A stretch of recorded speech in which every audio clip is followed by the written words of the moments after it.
안녕하세요. 만나서 반갑습니다. 오늘부터 지장경, 지장보살 본원경, 줄여서 지장경 이제 수업이 시작됩니다. 참 좋은 인연이에요. 그렇죠? 제가 늘 말씀드리지만 사람으로 태어나기 어렵고 부처님 법을 만나기 어렵다 했는데 우리가 이번 생에 무엇으로 태어났어요? 사람으로 태어났어요. 여기 혹시 사람 아니신 분 계시나요? 괜찮아요. 나는 개다, 나 고양이다, 안 계시죠? 자, 우리가 이렇게 사람으로 태어났고 또 무엇을 만났어요? 부처님 가르침을 만나서 이렇게 이번 생 부처님 법을 배울 수 있다는 게 정말 소중한 인연입니다. 맞습니까? 그래서 우리 부처님의 말씀을 모아놓은 것을 팔만대장경이라고 해요. 무슨 대장경? 팔만대장경. 근데 이 팔만대장경을 한 글자로 만들면 무슨 글자가 된다고 했죠? 마음심자, 심이에요. 마음심자. 그러니까 마음을 깨쳐라, 마음을 닦아라, 마음을 수행해라, 마음의 눈을 떠라. 팔만대장경을 한 글자로 만들면 마음심자가 됩니다. 그러니까 어떻게 해야 마음을 닦는가, 마음 닦는 방법, 어떻게 해야 마음을 닦고 공부하고 수행하는가, 어떻게 마음을 깨치는가, 그게 팔만대장경의 가장 중요한 핵심이에요. 근데 우리가 팔만대장경을 다 읽기가 쉬울까요? 어려울까요? 어려워요. 우리가 팔만대장경 언제 다 읽겠어요? 광우 스님은 팔만대장경 다 읽어봤을까요? 못 읽어봤을까요? 눈치챘어요? 야, 이거 눈치챘네. 팔만대장경을 처음부터 끝까지 다 읽기는 차라리 쉽대요. 요새 다 한글로 번역됐거든요. 그래서 한글 팔만대장경, 한글 대장경 딱 앞에 놓고 몇 년 동안 쭉 읽으면 10년, 20년 안에는 다 읽을 수 있어요. 문제는 뭐냐? 읽어도 무슨 뜻인지 알기가 쉽다, 어렵다? 어려워요. 너무 심오해가지고 평생 동안 금강경, 법화경, 화엄경만 공부해도, 평생을 공부해도 그 뜻을 다 알 수가 없는데 팔만대장경을 다 이해하기가 사실 어려워요. 그래도 우리는 항상 부처님 가르침, 부처님 말씀, 경전에 의지해야 된다. 무엇에 의지해야 된다? 경전에 의지해야 된다. 그래서 우리 불교는 크게 소승불교와 대승불교로 나누어져요. 소승불교는 목표가 아라한이 되는 게 목표예요. 무엇이 되는 게 목표다? 아라한이 되는 게 목표고, 혼자서만 깨달음을 얻고 혼자서만 윤회에서 벗어나는 것을 목표로 삼아요. 그래서 작을소, 수레승, 작은 수레, 소승이라고 불러요. 대승은 작은 수레예요? 큰 수레예요? 큰 수레. 큰데 수레승, 큰 수레. 대승의 목표는 성불하는 게 목표예요. 무엇 하는 게 목표다? 성불. 근데 여러분 오해하시면 안 돼요. 혼자서만 성불하는 게 아니라 모든 중생 다 함께 성불하여 지이다. 이걸 원공법계 제중생 자타일시 성불도, 모든 중생이, 나와 남이 함께 성불하여 지이다. 자타일시 성불도. 그래서 모든 중생이 다 함께 성불하는 게 대승이에요. 그래서 우리가 불자님들끼리 합장하면서 인사할 때 뭐라고 하면서 인사해요? 성불하세요. 성불하겠습니다 라고 인사 안 하고요, 성불하세요 라고 인사해요. 서로가 서로 성불하세요. 서로가 서로 다 함께 부처님이 되어지이다. 그래서 이 성불을 목표로 하는 게 바로 이 대승불교의 목표고 목적입니다. 근데 대승불교, 대승경전만 해도 너무나 양이 많아요. 여러분들이 다 알고 있는 천수경 시작해서 반야심경, 금강경, 승망경, 유마경, 능가경, 능엄경, 법화경, 열반경, 화엄경, 헤아릴 수 없는 수많은 대승경전이 있는데 모든 대승경전의 가장 기초가 바로 지장경이래요. 무슨 경? 지장경이 대승경전의 기초예요. 그래서 제가 여러분들에게 제가 고백하자면, 제가 20, 30대만 하더라도 지장경을 쳐다도 안 봤어요. 처음 출가했을 때 지장경을 처음 딱 봤는데, 지장경을 봤는데 깜짝 놀랐어요. 뭐 이런 경전이 다 있나. 정말 귀신이 씨나라 까먹는 소리가 여기에 다 있구나. 저는 머리 깎고 출가할 때 오로지 참선해서 마음 깨쳐서 도인돼야 되겠다. 제가 정말 출가한 게 참선하려고 출가했어요. 그래서 19살에 출가했는데도 제가 승가대학교에도 안 들어가고 강원에도 안 가고 대학교에도 안 갔어요. 오직 어디에만 다니려고? 선원에서만 공부하려고. 그래서 평생 참선하면서 살겠다라고 맹세하고 출가했는데 지금 이렇게 말이 많아졌어요. 원래 참선하는 사람은 말이 없어야 되는데 말이 겁나 많아졌어요. 근데 우리 외할머니가 그러셨어요. 저 어렸을 때. 너는 왜 이렇게 말이 많냐? 왜? 저 어렸을 때. 그래서 외할머니가 뭐라고 하셨냐면, 봐라, 우리 손주는 나중에 말로 먹고 살 거다 그러셨는데, 진짜 우리 외할머니 예언처럼 됐네요. 그래서 참선하려고 이제 머리 깎고 출가했는데 딱 지장경을 봤는데 제가 알고 있는 불교가 아닌 거예요. 아니, 마음 깨쳐서 이 생사해탈, 윤회에서 벗어나서 영원한 대자유인이 되는 게 바로 부처님 가르침의 핵심이고 불교의 핵심인데, 지장경을 보면 이게 완전 기복신앙이잖아요. 복을 짓고 우리 가족들 잘 되고 죽은 영가 귀신들 좋은 데로 보내고. 그래서 이 지장경이 과연 정말 부처님이 말씀하신 경전이 맞나, 이런 의심이 들 정도였고, 심지어 저 20대 때 선방을 열심히 다닐 때는 지장경 보고 지장기도하는 사람을 수준이 낮은 사람이라고 생각했어요.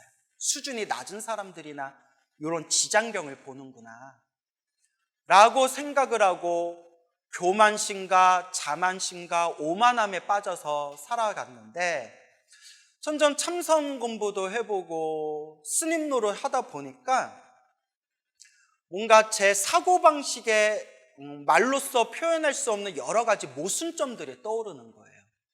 그래서 이대로는 안 되겠다, 이제 고민을 하면서 부처님 가르침으로 돌아가자. 부처님이 무슨 말씀을 하셨는지 한번 부처님 말씀을 제대로 공부해보자.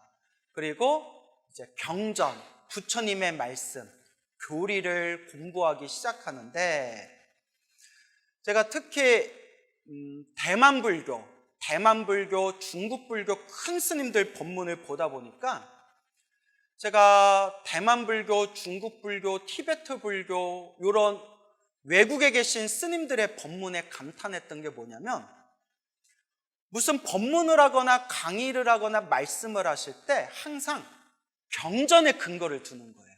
어디에 근거를 둔다? 경전. 당연한 거잖아요. 부처님 제자니까 경전에 근거를 둬야 되죠. 근데 제가 혼란을 느꼈던 게, 저 젊었을 때 큰 스님들 법문을 듣다 보면, 물론 우리 한국 불교 큰 스님들도 다 훌륭하신 분들이지만 좀 혼란스러웠던 게, 부처님 말씀에 근거를 두지 않고 자꾸 자기 얘기를 하시니까 헷갈리는 거예요. 누구 말씀에 근거를 두지 않아요? 부처님 말씀에 근거를 두지 않고 자꾸 누구 말만 해요? 자기 말씀만 하세요. 처음에 그게 시원하고 멋있었거든요. 근데 이제 저도 이제 절밥이 차오르다 보니까 자꾸 이게 모순이 느껴지는 거예요. 사람이 딱 근거가 있고 중심이 있어야 흔들림이 적어지잖아요. 근데 큰 스님들 말씀 하나하나가 참 소중하고 좋지만 경전에 근거를 두는 게 아니라 자꾸 자기 얘기들을 하시니까 점점 제가 공부하면서 조금 혼란스러움과 모순이 느껴지더라고요.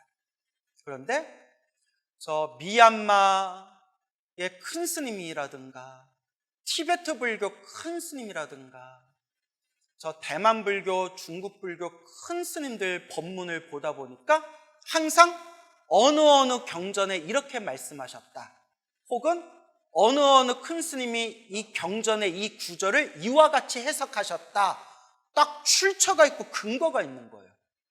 그건 시원하더라고요. 어쨌거나 근거가 있으니까.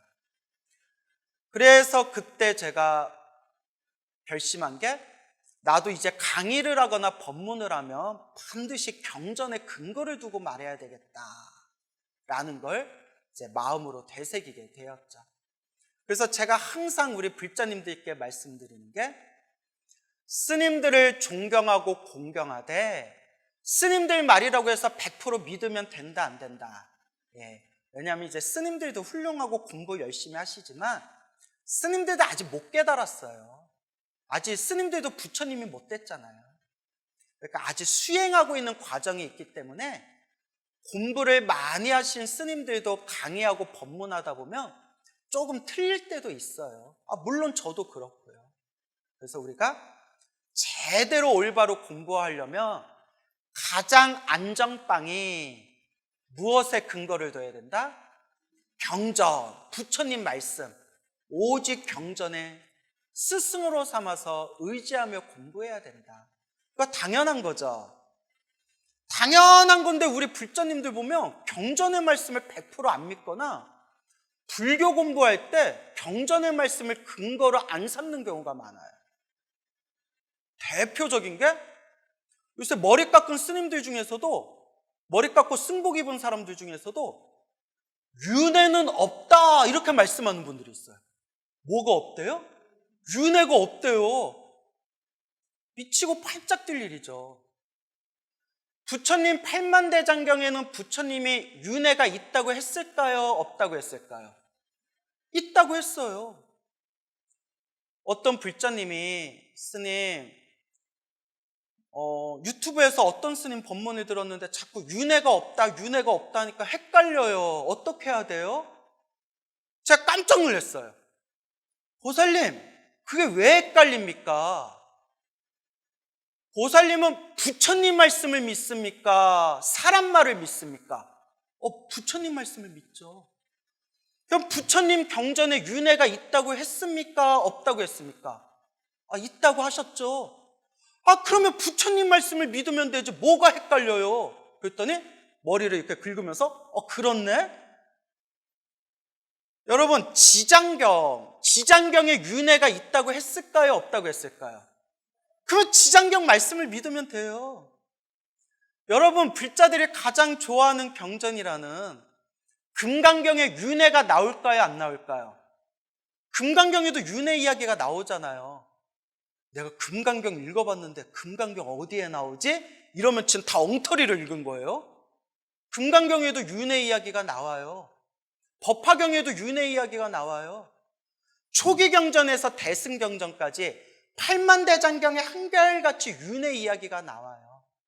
단 깨달은 자는 윤회가 없다라고 말씀하셨죠.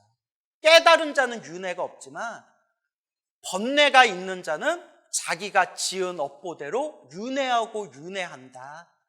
그래서 깨달음을 얻어서 번뇌망상을 소멸하고 윤회에서 벗어나서 영원한 자유인이 되어야 한다. 팔만대장경에 자세히 나오잖아요. 그래서 여러분, 헷갈릴 필요 없어요. 사람 말을 믿지 말고 누구 말씀을 믿어라? 부처님 말씀을 믿어야죠. 그런데 불자님들 중에 부처님 말씀을 의지하지 않고 사람 말을 믿는 분들이 엄청 많아요. 거의 다 그럴걸요? 여기 앉아있는 제 찐팬분들도 나는 부처님 말씀보다 광우 스님 말을 믿어, 이런 분들 아마 계실지도 몰라요. 큰일 나는 거예요. 근데 그 말씀이 이해도 가는 게, 솔직히 경전이 어려워요. 그렇죠? 경전이 어렵다 보니까 쉽게 설명하는 스님들 말씀을 더 의지하게 되는 거예요. 그래서 올바르게 부처님 경전에 근거를 두고 법문을 하는 스님의 말씀은 의지해도 되지만 스님들도 실수할 때가 있다 없다. 있고 스님들도 100% 모든 걸 다 안다 모른다. 그래서 스님의 말씀을 근거로 삼아서 공부하면 한계가 생길 수밖에 없어요.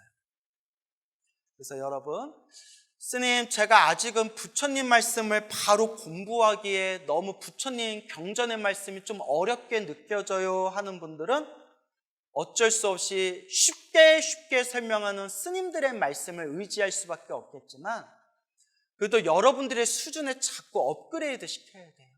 결국은 누구의 말씀을 근거로 삼아야 된다? 부처님의 말씀, 경전의 말씀을 근거로 삼아야 된다라는 걸 명심하셔야 됩니다. 알겠죠?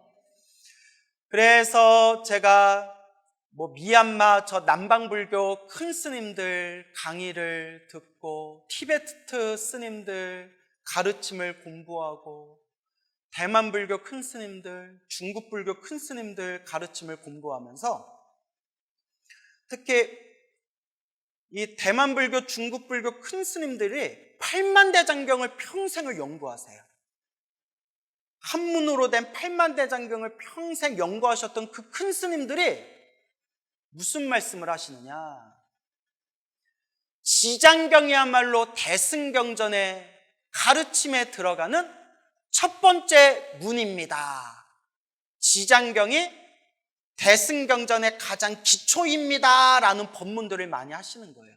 그때 제가 깜짝 놀랐어요. 그때가 한 30대 중후반 때쯤에 30대 중반쯤에 그동안 내가 지장경을 무시하다가 이 8만대장경을 연구하신 평생 공부만 하셨던 큰 스님들이 지장경이 대승경전 8만대장경에 들어가는 첫 번째 문입니다 라는 소리를 듣고 내가 지장경을 좀 오해했나 보다. 이렇게 8만대장경을 평생 연구하시고 공부만 하신 큰 스님들이 지장경이 이렇게 중요하다라고 말씀하신 거는 분명히 깊은 뜻이 있을 거다. 다시 한번 봐야겠다 하고 다시 처음으로 돌아가는 마음가짐으로 지장경을 처음부터 끝까지 꼼꼼히 읽어보고 또 지장경 법문을 많이 공부를 해봤어요. 그리고 나서 아이고 내가 눈이 멀었구나. 내가 전생에 업보가 두꺼워서 내가 마음의 눈이 어두워서 이렇게 훌륭한 지장경을 귀신 씨나라 까먹는 소리라고 내가 구업을 지었구나. 수리수리 마수리 수수리 사바 정구업지던 부처님 참회합니다. 죄송합니다. 제가 어린 시절 지장경 가르침을 몰라보고 구업을 지은 것을 참회합니다 하면서 지장경이 정말 좋은 가르침이구나. 정말 우리같이 업장이 두껍고 업보가 두꺼운 중생들을 한 명이라도 더 건지기 위해서 설법하신 이 법문이 지장경 법문이구나라는 것을 확연하게 느끼게 되었습니다. 그래서 지장경은 첫째, 효경이라고 불러요. 무슨 경? 효경. 효도에 대한 경전이에요. 그래서 유교 경전 중에 효경이라고 있어요. 효경. 부모님께 효도해라. 그래서 어린 나이 7살이 되었을 때 무릎 꿇고 배우던 게 효경이었대요. 지장경을 불교의 효경이라고 부른대요. 왜냐? 이제 우리 함께 공부하겠지만 지장경이 왜 지장보살이 세상에 출현하게 되었는가? 지장보살님의 과거 전생 이야기를 살펴보면 지옥에 떨어진 부모님 천도하기 위해서 지장보살님이 과거 전생에 지옥에 떨어진 어머니 천도하기 위해서 제가 모든 중생 다 제도하겠습니다 원력을 세운 게 바로 지장보살이에요. 그래서 지장경을 읽어보면 부모님에 대한 효도, 나와 인연이 있는 영가, 나와 인연이 있는 조상 영가들에 대한 그런 아주 간곡한 효의 마음이 담겨져 있다는 거예요. 그래서 지장경을 불교계의 무슨 경이라고 부른다? 효경이라고 불러요. 그리고 인간 윤리의 가장 기초가 되는 게 효도래요, 여러분. 인간 윤리의 가장 기초가 효도다. 그래서 이 지장경을 우리가 불교 공부를 하는 데 있어서 기초가 되는 이유가 첫째, 불교의 효경이 된다. 효도의 경전이다. 두 번째, 인과 업보에 대해서 아주 자상하고 상세하게 설명하고 있다. 인과법, 인연법이라고 불러요. 인과법, 내가 지은 원인 따라서 그 결과를 받는다. 원인과 결과, 인과법. 그래서 여러분들의 행복하게 사는 것도 불행하게 사는 것도 누가 지은 인과법이에요? 내가 지은 인과법이다. 좋은 일도 나쁜 일도 누가 지은 인과법이에요? 내가 지은 인과법이다. 그래서 인과법. 인과법을 다른 말로 인연법이라고 해요. 모든 게 다 내가 지은 업의 인연이라는 거예요. 이 세상에 펼쳐진 모든 일은 우연이 없대요. 우연은 없어요. 서로 촘촘하게 서로가 서로 엮이고 서로가 서로 꼬이고 꼬인 거미줄처럼 촘촘하게 이어진 서로와 서로의 인연에 의해서 만나고 헤어지고 일어나고 사라지는 거예요. 그래서 불교에서는 모든 게 인연 따라 일어나고 인연 따라 사라진다. 행복도 불행도 내가 지은 인연법.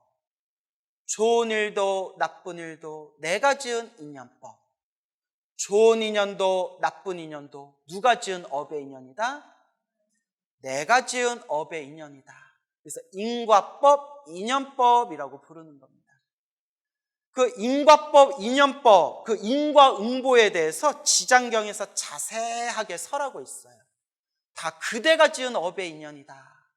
내가 지은 업을 선업은 선업대로, 악업은 악업대로 내가 받는 것이다. 그래서 여러분, 불교 공부를 제대로 하고 깊이 공부하면 남을 원망하는 마음이 점점 어떻게 된다? 사라지게 된다. 점점 남을 원망하는 마음, 질투하는 마음, 시기하는 마음, 미워하는 마음이 점점 사라지게 된다. 저런 인간을 만난 것도 누구 업이에요? 내 업이에요. 내 인과고 내 인연법이에요. 이런 일을 만나고 이런 일을 겪은 것도 누구 업이에요? 다 내 업이래요. 결국 중생은 다 자기 업대로 살아가고 중생은 다 자기 복대로 살아가요. 뭐대로 살아가요? 다 자기 복대로 살아가요. 그래서 여러분, 정말 제 자신을 보더라도 다 자기 복대로 살아간다라는 걸 100% 이해하고 믿으면 남을 부러워하거나 질투하거나 원망하는 마음이 정말 많이 사라져요. 완전히 사라지진 않겠죠. 번뇌망상이 아직 남아있으니까. 근데 정말 많이 사라져요. 왜냐? 어차피 뭐대로 살아가니까? 어차피 자기 복대로 살아간다는 걸 아니까. 다 자기 복대로 산다라는 걸 꿰뚫어 보는 순간 자꾸 남을 바라보고 남을 비교하는 마음이 점점 사라져요. 이제 누구만 바라보게 돼요? 네, 이제는 자기 자신을 바라보게 돼요. 결국 누구 복을 지어야겠구나? 내 복을 지어야 되겠구나. 아니, 뭐하러 시간 아깝게 자꾸 남을 쳐다보고 남을 비교하고 남을 바라봐요. 내 복을 짓고 내 선업을 쌓고 내 공덕을 닦아야죠. 그러니까 여러분 명심하세요. 다 뭐대로 살아간다? 다 자기 복대로 살아간다. 다 자기 업대로 살아간다. 그래서 지장경은 이 인과업보에 대해서 자세히 나와요. 그 다음에 세 번째, 다 자기 복대로 살아가고 자기 업대로 살아가기 때문에 자기의 업장, 자기의 업보를 소멸하는 방법에 대해서 또 지장경에서 나와요. 업장 소멸, 이 업보를 어떻게 소멸해야 되는가, 이 지장경에 자세히 나와요. 그래서 지장경은 첫째, 불교의 효경이다. 효도의 경전이다. 둘째, 인과 업보, 인연법에 대해서 설하고 있다. 셋째, 우리가 지은 업장, 업보를 소멸하는 방법을 가르쳐주고 있다. 그 다음에 이제 네 번째, 또 지장경은 다른 경전에서는 이 살아있는 중생, 지금 부처님 법을 만난 살아있는 중생들에 대해서 법과 가르침을 설하는 내용이 많은데, 유독 지장경에서는 이 세상을 떠난 영가, 세상을 떠난 요 영가들을 천도하는 영가천도 법문이 들어있어요. 그래서 불교에서 천도제를 지낼 때 천도제의 근거가 되는 중요한 경전 중에 하나가 지장경이에요. 그래서 우리 눈에 보이지 않지만 우리 눈에 보이지 않는 영적인 존재들도 다 부처님의 법문으로 천도하고 해탈하는 법문이 지장경에 또 나와 있는 거예요. 그 지장경이 대단한 경전이에요. 살아있는 중생을 제도하는 것은 물론 나아가 세상을 떠난 눈에 보이지 않는 영적인 존재들까지도 모두 다 부처님의 가피로 천도하고 제도한다. 그게 바로 지장경의 중요한 특징 중에 하나입니다. 그 다음에 다섯 번째가 제일 중요해요. 다섯 번째가 제일 중요합니다. 그게 무엇이냐? 따라해 보세요. 지장보살의 원력, 서원, 발원. 지장보살님, 지옥에 떨어진 모든 중생들까지 다 제도하겠습니다. 지옥에 떨어진 모든 중생들까지도 다 성불시키겠습니다. 모든 중생, 지옥에 떨어진 중생들까지 하나도 빠짐없이 다 제도하겠다라는 그 지장보살의 원력, 서원, 발원, 이게 가장 중요한 거예요. 지장보살의 원력, 그게 우리 불자들이 배워야 할 원력입니다. 그래서 모든 중생 하나도 빠짐없이 다 제도하겠습니다. 모든 중생 다 함께 성불하겠습니다. 이 마음을 세 글자로 따라해 보세요. 보리심. 이게 바로 보리심이에요. 그래서 지장보살을 대원본존이라고 불러요. 뭐라고 부른다? 대원본존. 큰데 원할 원, 큰 원력이에요. 큰 서원, 큰 발원, 큰 원력, 그 다음에 근본본, 높을 존, 큰 원력을 가진 근본이 되는 높으신 분. 그래서 대원 본존이라고 부르는 거예요. 모든 중생을 다 제도하겠다고 하잖아요.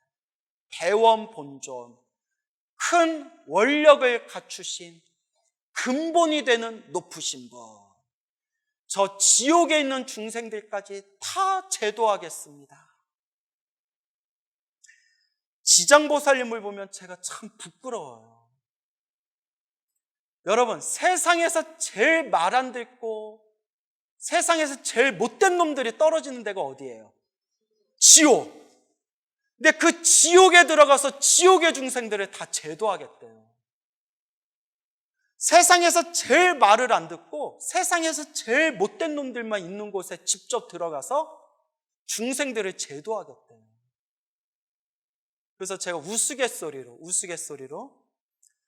광우스는 왜 주지를 안 해?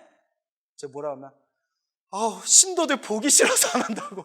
예? 하도 이상한 신도들을 만나가지고 주지하면 막 속이 썩어 문드러질 것 같아서 내가 주지를 못하겠다고 우스갯소리로 그런 얘기를 하는데, 지장경을 보다 보면 막 부끄러움이 느껴져요.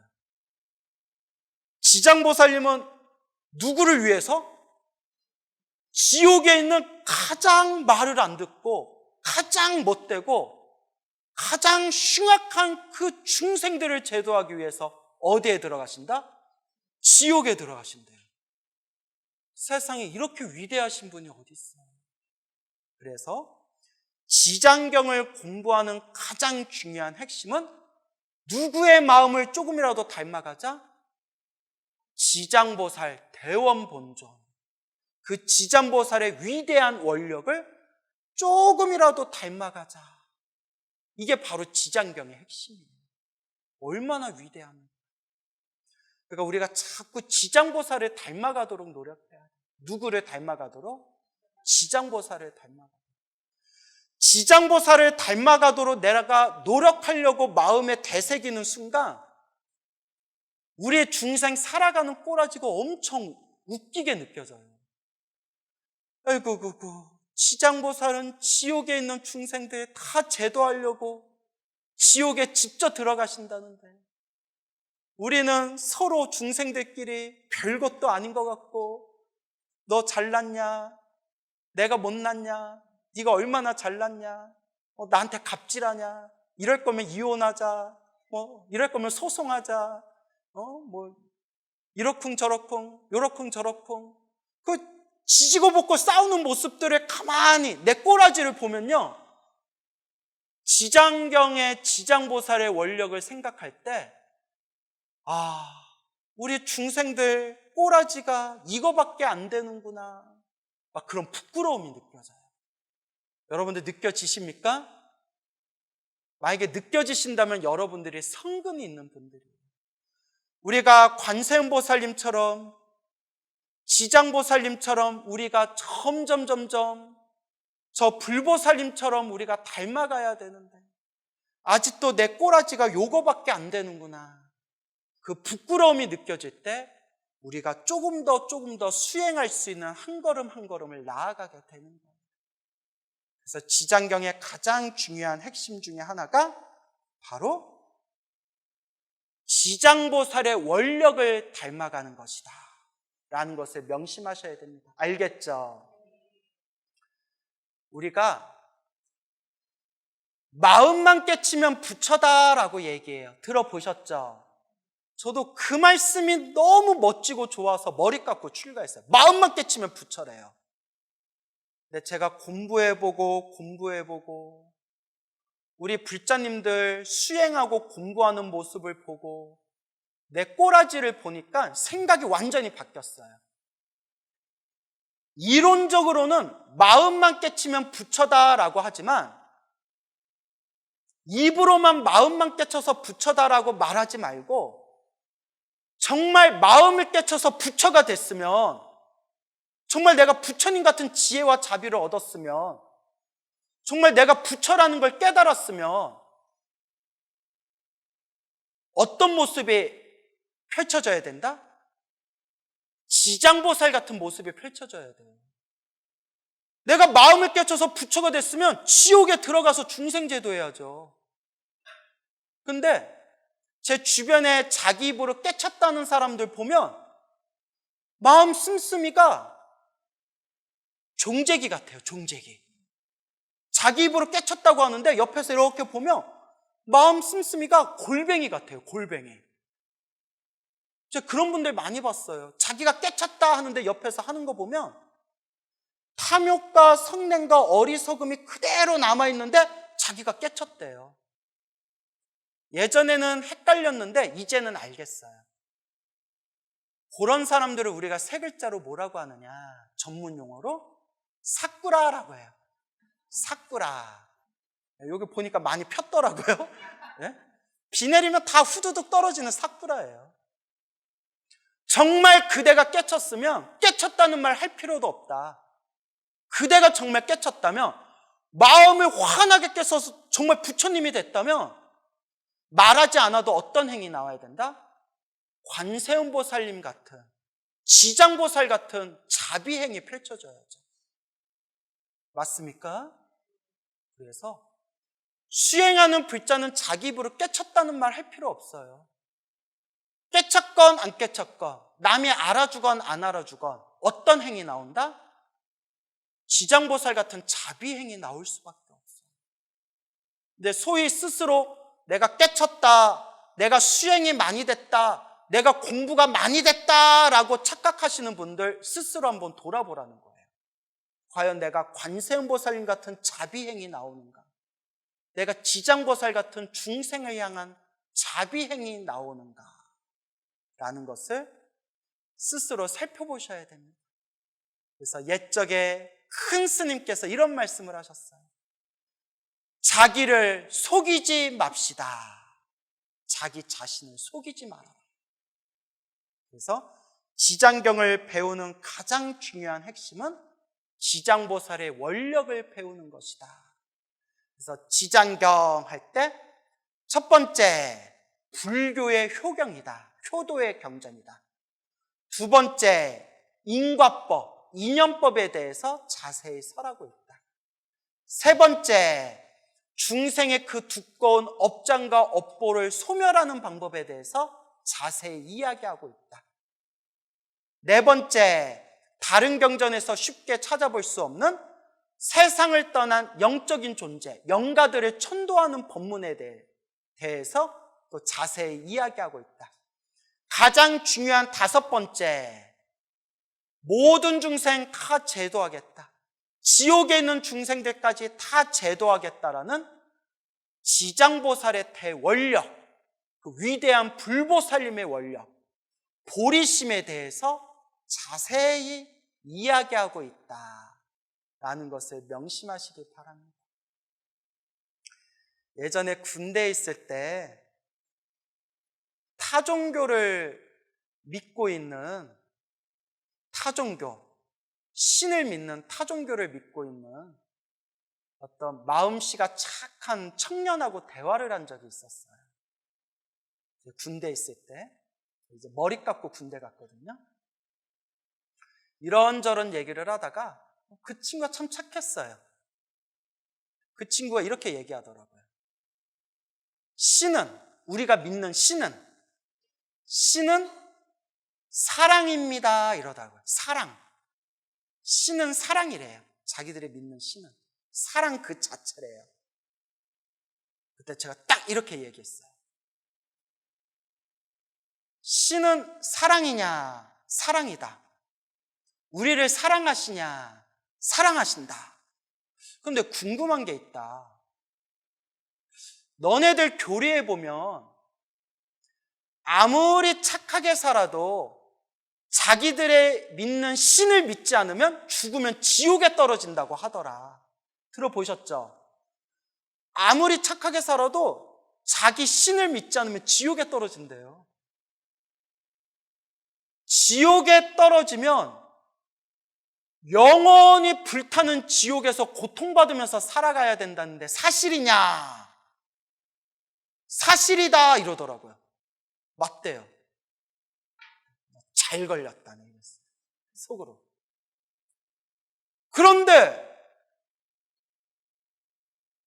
니들이 믿는 신은 사랑 그 자체다라고 말해놓고 어떻게 니들 신이 만든 이 소중한 인간이 사랑하는, 니들 신이 사랑하는 인간이 지옥에 떨어졌는데 평생 그 지옥에서 고통받는 걸 왜 가만히 구경만 하고 있느냐? 그게 사랑이냐? 그게 니들이 말하는 사랑이냐? 그게 사랑이야? 니들 사랑은 변태냐? 사랑하는 사람이 고통받고 있는데. 제가 이렇게 얘기했어요. 우리 불교에는 지장보살님이라는 분이 계시다. 지장보살님은 어떤 목표를 세우셨냐면 저 지옥의 불 속에 들어가서 지옥에 있는 중생이 다 영원한 행복을 얻을 때까지, 지옥에 있는 중생이 다 구제받아서 지옥이 텅텅 비어서 지옥이 사라질 때까지 영원토록 성불하지 않고 지옥에서 영원토록 중생을 제도하신다. 지금도 지옥에서 중생을 제도하고 계시는 지장보살님이라는 분이 우리 불교에 계신다. 제가 이렇게 얘기했죠. 사랑이라면 이 정도는 돼야 되지 않냐? 그 친구가 얼굴이 빨개지더니 착하긴 착했어요. 나보다 싸움 잘하고 승질 못됐습니다 이런 얘기 안 했죠. 얼굴이 빨개지더니 딱 이렇게 얘기하더라고요. 내가 지금 할 말이 없는데 내가 나중에 더 열심히 공부해서 네 말에 대답하겠다 이러더라고요. 그리고 연락이 끊겼어요. 답을 찾았는지 모르겠어요. 여러분, 이 정도는 돼야 사랑 아닙니까? 이게 진짜 자비 아닙니까? 쪼잔하게 새 우주를 만들었다는 신이 자기 믿지 않았다고 지옥에서 영원히 고통받고 있는 중생을 그냥 내버려 두는 게 그런 게 사랑인가요? 진짜 자비와 사랑이라면 우리 지장보살님처럼 세상에 흉악하고 못된 그 중생들조차도 하나도 빠짐없이 내가 지옥에 들어가서 그 중생을 제도하겠다라는 이 보리심이야말로 진정한 자비요 사랑일 것입니다. 그래서 여러분, 정말 여러분들은 복이 많아서 불교 공부 잘하시는 거예요. 여러분들이 복이 없고 성근이 없으면 저렇게 스케일 쪼잔해가지고 자기 안 믿는다고 삐져서 나 안 믿는 사람은 지옥에 떨어진다, 이렇게 가르치는 이상한 종교에 빠져드는 거예요. 여러분들은 복이 많아서 누구를 만났다? 부처님 법을 만났다 라는 걸 명심하시고 지장경을 한번 잘 읽어보시기 바랍니다. 아시겠죠?